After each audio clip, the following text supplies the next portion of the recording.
to activate the resolution of the Congress on a 3-day warning strike to commence. It's a warning strike expected to last for 3 days. Doctors working in the state COVID-19 isolation centers are joined in the long list of issues but exempted from joining the action called by the Guild.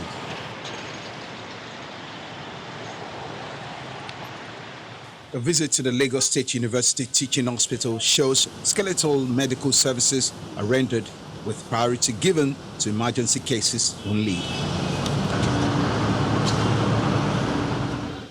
It's a peculiar time in medical profession, and Lagos, the epicenter of COVID-19, cannot afford a dispute with frontline workers.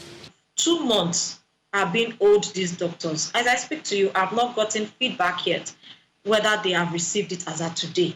But I know that as at yesterday, these same doctors working in isolation centers are yet to receive 2 months pending of these allowances.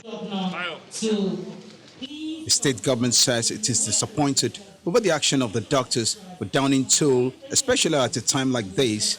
The governor wants the doctors to show empathy and return to work.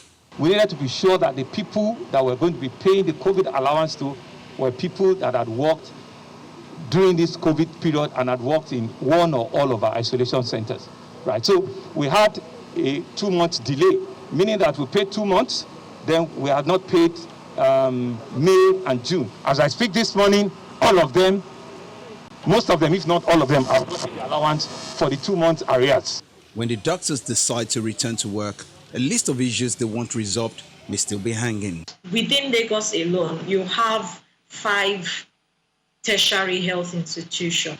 And you find that in these institutions, they are employing their doctors, their residents, medical officers on Commerce 3, Step 3, which is equivalent to grade level 13, Step 3.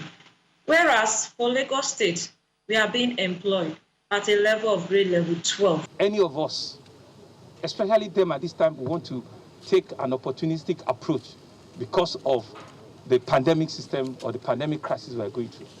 I think it's rather unfortunate.